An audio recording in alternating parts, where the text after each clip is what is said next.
Hello, welcome to Now Tell Us. I'm your host, Anthony Morore. At Now Tell Us, we get to have people come and tell us stories. They come and educate us, they come and inspire us. And it's always a great time that we are having here. Today is another great day where we are going to meet with someone who has a story to tell, and that's overcoming adversity. She's going to tell us what she's been through, and then I believe you're going to gain something from this episode. So stay tuned to the end. And without spending one more minute, I'm going to welcome to the show Holly Francis. Welcome to the show, Holly. Welcome so much, or welcome, and thank you so much for having me, Anthony. I really appreciate you bringing me on as a guest. Yes, and we appreciate you taking your time and being with us here. And I believe it's going to be a great time because of what I expect to learn today and also Absolutely. get some inspiration today. Now, to get us started, would like to know uh, who is Holly and where is she from? So, my name is Holly Francis, and I am from Edmonton, Canada, Hmm. and I am a GBS survivor. I'm an author, I'm a mom. Yeah, a whole bunch of different things. Yeah, and you say GBS. And to some of us, that could be something new that we may never have heard of it. So, what is GBS? So, GBS is a rare autoimmune disorder, and you're right, most people have never heard of GBS. It stands for Guillain Barre syndrome.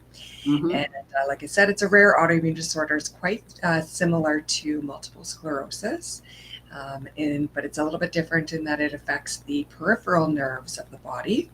It is an autoimmune disorder. So basically, what happens is something triggers an autoimmune response, and the body basically attacks itself. And what it does is attacks the peripheral nerves in the body, and it usually comes on very suddenly, and it causes paralysis and weakness and pain and all sorts of things. And so GBS can range from very mild to more severe. And I discovered that I had GBS when I was shortly after giving birth to my daughter. So I was 26 when it happened, and it was very, very sudden that it came on. Mm. And what was the event of you discovering that you had it? Was it a diagnosis or did Yeah. you? So what? So Mhm. what happened is, yeah, I'll walk you through kind of my story and kind of what I've gone through with GBS. So this was back in 2011, so almost over 11 years ago now. And I was completely healthy. I was 26 years old, living life to the fullest. I had just given birth to my daughter, so I was a brand new mom, and was very excited about being a mom. My pregnancy went so smoothly. My birth went very well. I had a C-section with my daughter, and we were at home and we were recovering and we were doing well. And my daughter was beautiful, and she was just a healthy baby, and life was great. And I was really enjoying life, and I was looking forward to my future and just making plans for the future with my daughter. In Canada, we get a year off, so I had a whole entire year off to spend with her, and I was just in a really, really good place in my life. And then everything just came crashing down very, very suddenly. So it was my daughter was just over 3 weeks old, and we were at home, and all of a sudden I felt this weird tingle in my finger, and at first I thought it was like I burnt myself or something, and just kind of brushed it off. And then as the hours went by, I kind of noticed more things. So I noticed like I was having this weird pain in the back of my neck, and it was quite severe. And I was thinking like maybe I pulled a muscle, or I wasn't sure what was kind of going on. And then as the hours continued, I was kind of having trouble walking. My legs felt really heavy. I was having trouble getting up the stairs, and it was just kind of like, what is going on? Something just doesn't feel right. So at the time, I actually kind of started thinking that maybe it was a pinched nerve, and just kind of brushed it off again. But everything just got worse. So the tingling in my hands, the weakness in my legs, and the pain in my neck just got worse and worse. So I would say less than 8 hours after that, all those things kind of were worsening. I was like, I can't do this anymore. I need to go see a doctor. So I drove myself to the doctor, and the doctor, he actually misdiagnosed me, and he said, "You're right. It probably is a pinched nerve. Go home, and you'll be fine." So I went home, but it just got worse and worse. And then in the middle of the night, like I tried to go to sleep that night, the pain was so severe. I was taking pain medication. Nothing was helping. My daughter was in her bassinet, and she started crying, and I woke up to go to her, and when I woke up I stood, or when I got up I stood, and I fell. I could no longer walk anymore. So that was when I knew that something was seriously wrong. So I had my husband at the time. He drove me to the hospital, and I'm thinking I'll be probably be out in a couple hours by the time I get in to see a doctor, so just drop me off, not realizing that I was going to go through such an ordeal. So I go into the doctor, I go into the hospital, and immediately the doctor recognized what it was and said, "You're having weakness, you're having this pain in your neck, and I think it might be Guillain-Barré syndrome." And very fortunate that I was diagnosed very quickly because they were able to start treatment. But unfortunately, treatment really didn't help me at that time. Things just progressed and just got worse and worse. So within 12 hours of being at the hospital, I could no longer walk. I could no longer move my body, move my legs. Within 72 hours, the paralysis spread up to basically my neck, and I could no Mhm. longer breathe on my own anymore. So I was rushed to ICU, and I was ventilated, put on a machine basically to help me breathe because I no longer could. And from there, I just went downhill, and I really tried to push through mentally, but it was such a struggle. Uh, they told me that I was going to get better. They told me that with GBS, typically you hit your worst and you'll stay at your worst for several weeks, but then you'll show signs of improvement, and you'll start to recover. Mhm. At the time, I was in such severe pain. I felt like my life was over, and I felt like I was actually dying, and it was so hard for me to push through. And the paralysis just like made it impossible for me to do anything. I couldn't reach out to touch my daughter. I couldn't speak. I couldn't say I love you to her. And so it was a very dark period of time for me. Um, and I didn't show any signs of improvement for almost 7 weeks. So Mhm. for 6 or 7 weeks, I lay in ICU, completely paralyzed, unable to move, unable to even move my head. I communicated by using a communication board that my family had brought in, and they basically pointed to the letters, and I would blink. And I was 26, and so I just was just so lost, and I felt broken, and I felt like there's no reason to fight. I can't keep going on, and I just it was such a struggle. But my family and my doctors and my nurses, they were so supportive, and they tried to really encourage me, and obviously my daughter was a huge inspiration. I really wanted to get back to her one day. So I pushed through as hard as I could, and eventually, I did start to show signs of improvement. My fingertips started to move, my hand started to move. And one of the doctors, he saw that I was really losing hope. And so he actually contacted another GBS survivor that had overcome GBS just like me. He had actually been in the same hospital that I was in. And so he came in and he came to visit me. And just to see him standing beside my bed, fully recovered, knowing what he went through, it really it just really inspired me to keep fighting. He had children as well, and I just Mhm. wanted to fight, and I wanted to get back to my baby. And he brought me a sign, and it's funny, it's actually on the wall behind me. You can see it, but it says, "Courage does not always roar. Sometimes it's the quiet voice at day's end saying, I will try again tomorrow." And I remember really, really being inspired by that because at the time I felt I was going through something so challenging, and people kept telling me that I was so strong, and I could get through this, and I could overcome this, and I was going to make it out of this one day, which was really hard for me to hear because at the moment I didn't feel strong. I felt like I wanted to give up. I was struggling, I was crying, and I was just so emotionally drained that I didn't feel strong.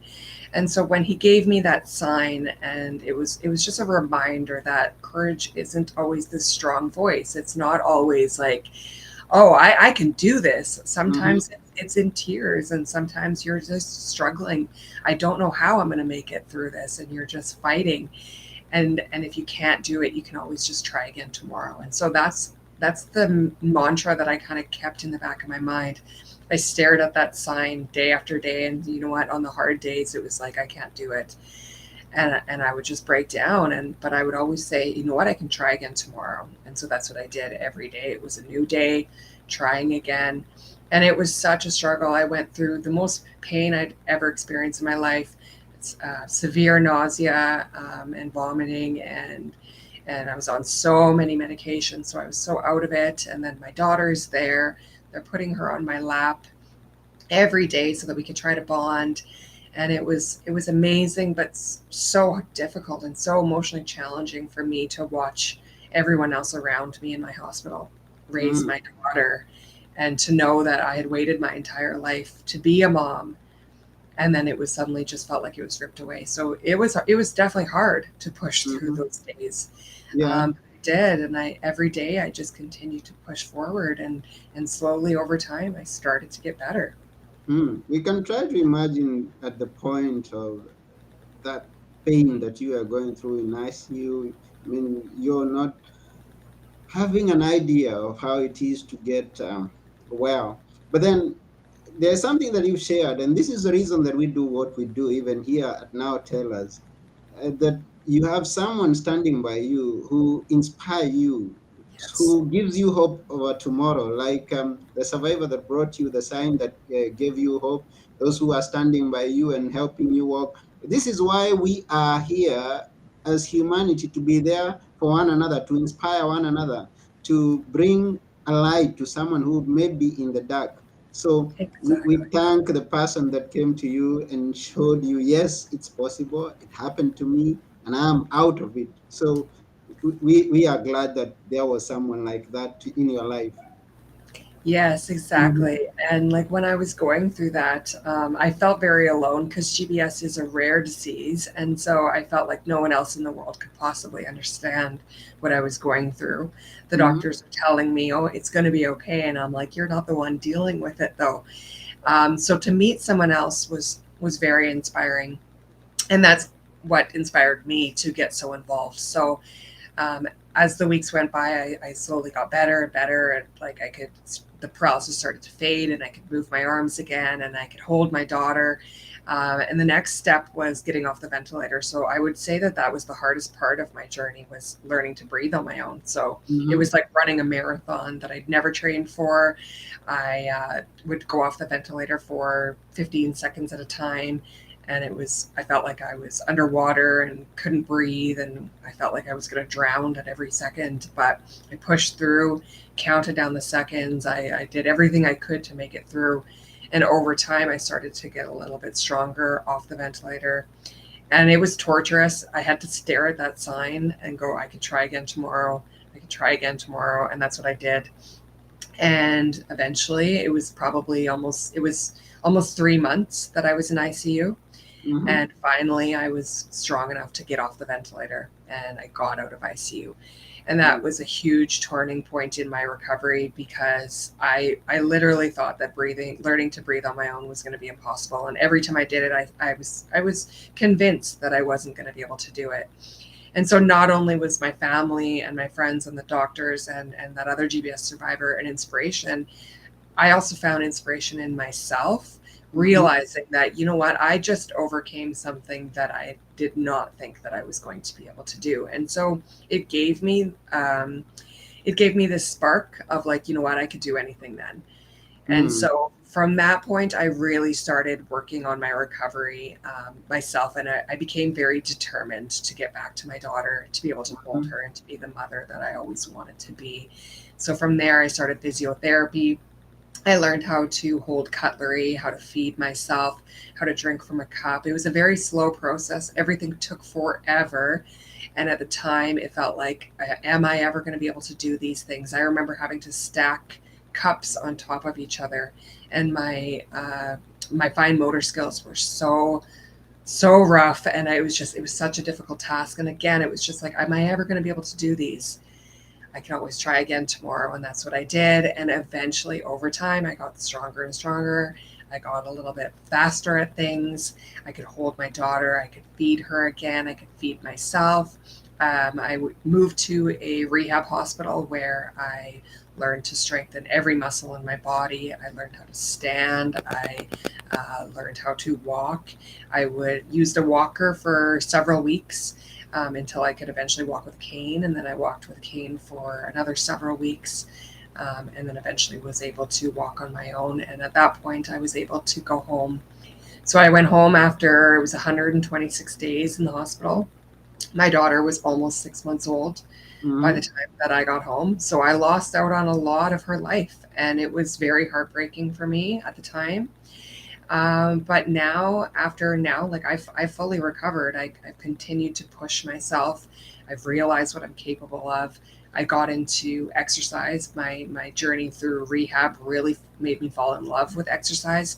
It made Mhm. me see how capable our bodies are, and the things that they can overcome. And I'm now stronger than I was before GBS. And when I look back on my journey, even though it was so horrible at the time, there's so many blessings that came out of it, like the gratitude that I have for being the mother that I am, and being able to be with my daughter. My daughter's now 11 years old. It's been Mhm. 11 years.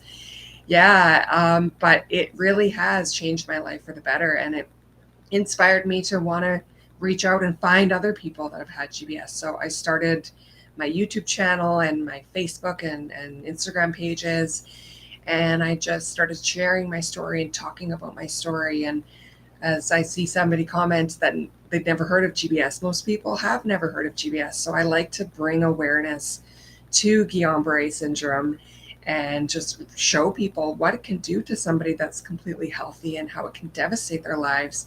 But I also want to show people that have gone through GBS that you can overcome it even when you're in the thick of it and you think you can't. You can. And there's a whole community of people out there that have recovered from GBS.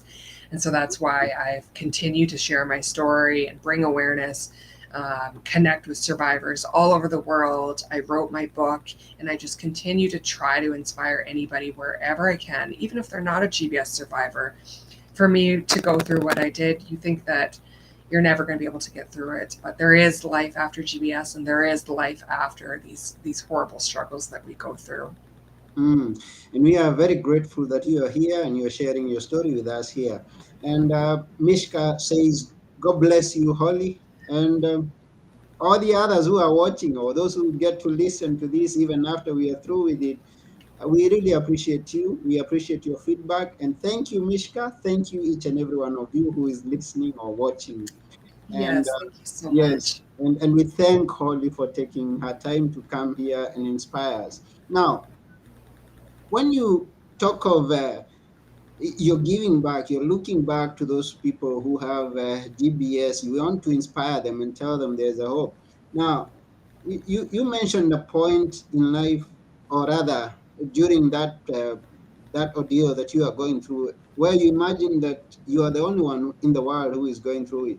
And in my experiences, I've met even in my own personal experiences, there are experiences I go through, and even though everyone around has gone through that experience, to me, at that point, it seems like I'm the only one in the world that is having that experience. So, you sharing your story, this one that you're sharing with us about GBS, is not only going to touch people with GBS or those who are recovering from GBS. It's a story that is going to inspire as many people, and already has inspired through the stories that you shared before. Is going to inspire a big part of our population into overcoming their challenges. So again, we thank you. Now, you told us about your greatest challenges in the recovery, and now you're here. You walk. You do. What are the many other things that you do Oh now? my goodness, Apart from yeah. the exercise that you've told us, you became engaged in exercise. What are the Yeah. other things that you've been doing along? So when I was in ICU, I remember laying there and just thinking, like, wow, I'm never going to get out of this ICU bed. I'm never going to recover. I'm never going to be able to hold my daughter. I'm never going to be able to walk. I'm never going to be able to do anything that I might have wanted to do. I might never be able to go swimming with my daughter. I'll never be able to go walk on the beach, jump in the ocean, climb a mountain. And so when I was doing these trials off the ventilator, I remember making a promise to myself that if I ever did get out of ICU, that I would do more of those things. I would go after the goals that I wanted to achieve. I would do all these little things that I had thought that I had the whole work or my head and my entire life to do. Mm-hmm. But then when I'm in ICU and I'm like, I might not be able to get to do these things. And so when I did recover, it was like I had been given a piece of my life back. I had been given a second chance to do all these things. And so I immediately started traveling more because it's something I really wanted to do. I love the beach. I love the ocean. So I made a point of, okay, I'm doing annual trips here in Canada where I'm from. There's no oceans or beaches anywhere near me. So it was like, I need to make a point of traveling there because it's something that I'm in love with. Mm-hmm. And spending time with family and friends, even something simple as that, it was like, I need to make more of an effort to maintain my relationships because I care about these people and I want to spend more time with them. Um, um, riding a bike again. I mean, that seems so simple, but at the time it was, I don't know if I'll be able to do this. So doing that, getting into exercise, there's a lot of people out there that would love to exercise. I met so many GBS survivors and other survivors in the rehab hospital that I recovered at that did never get out of a wheelchair and they aren't able to walk again. And Mm. so I got into exercise because I knew, like, you know what, if they could, I knew they would want to. And so I Yeah. wanted to use my body for its capabilities and what we are able to do. So I climbed mountains, I've gone zip lining. I've become much more adventurous and I like to try new things as scary as they can be. Mm-hmm. Um, Writing a book for me was a huge project that um, I don't think I would have undertaken if I hadn't gone through GBS, just to show me that, you know what, you are capable of overcoming hard things. And life is so short, and really can change in the blink of an eye. I mean, I went from being completely healthy to paralyzed in the ICU within 72 hours.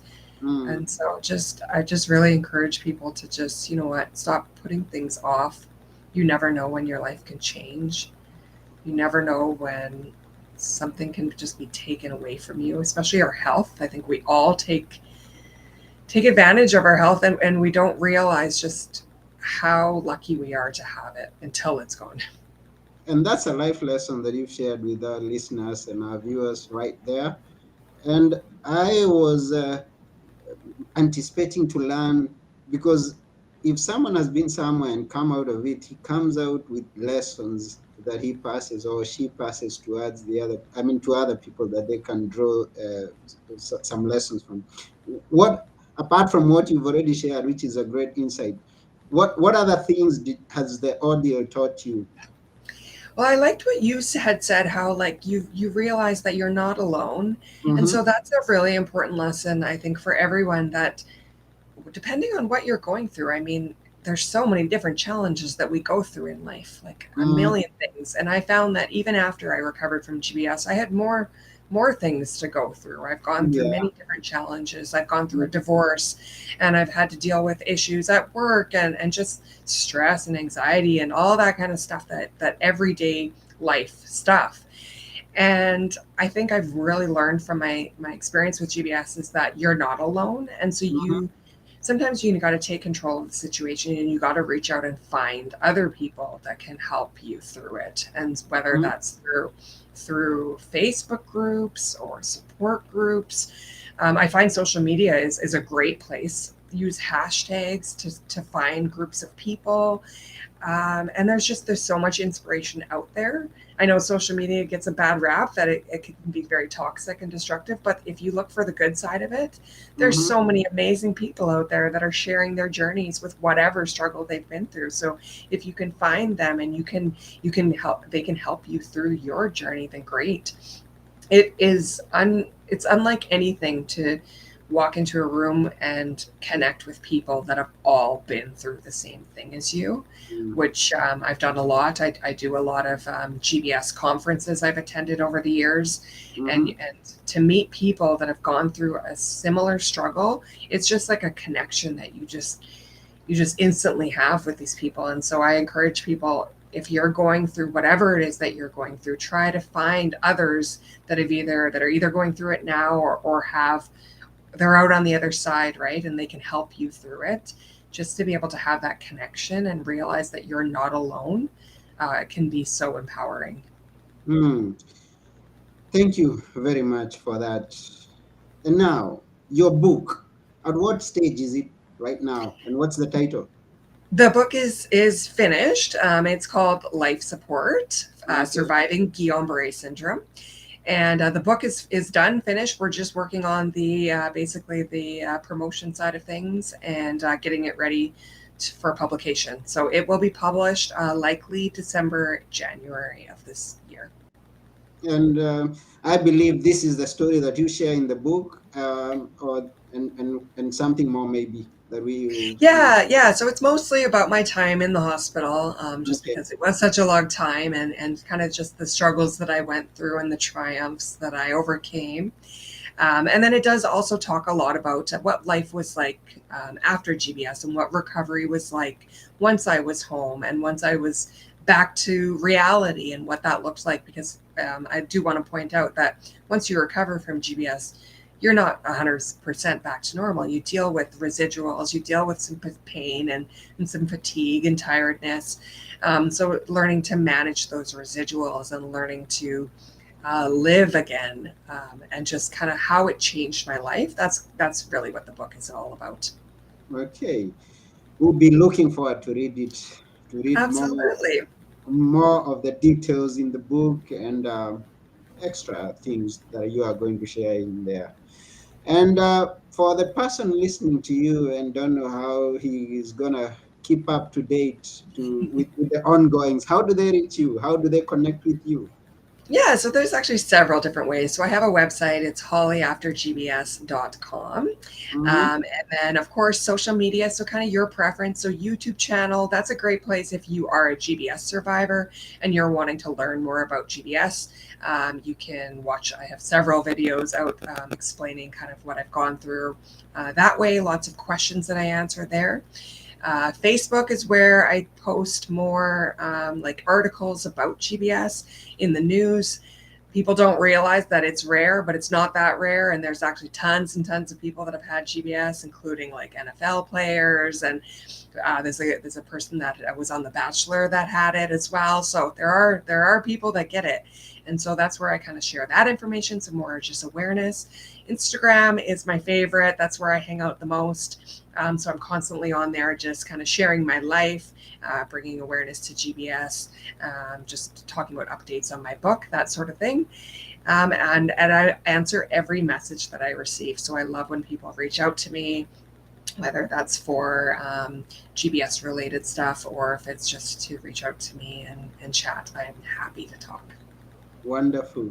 So once again, to each and every one of you who's listening or watching, the website is www.hollyaftergbs.com. And once you get there, you can always connect to her through all the other social Yes. platforms that she's mentioned. So go and connect with Holly, get to learn more about GBS, get to have some inspiration, and we will be glad if you give us some feedback. Right now, we have some feedback coming from Mishka Milagros. Hi, how are you? Mishka says, always, I love your podcast, Anthony, and your guest speakers. Thank you very much, Mishka, and everyone else who is watching but is shy to give us some feedback. We also appreciate you. And remember, you can always get this episode, past episodes, and future episodes at nowtellers.com. That's nowtellers.com. And all the other audio platforms, Audible, Spotify, um, Podmatch, name them. Just go to nowtellus.com and you'll get connected to all of them. Follow us, share it with your friends, all the people. Let them be inspired and let them learn something new, like GBS from Holly Francis today. Once again, thank you very much, Holly. And before we go, would like you to say just a few words, those words that you would like us to always remember every Oh, single day. oh, my favorite. Courage does not always roar. Sometimes it's the quiet voice at day's end saying, I will just try again tomorrow. I use that in everything that I do in my life. So thank you, Anthony. Thank you for having me on your show. And thank you for giving me this opportunity to share my journey with your listeners. Thank you too, once again, Holly. This has been your host, Anthony Morore, and together with Holly Francis, we are saying that's it and bye for now. Bye. Thank you.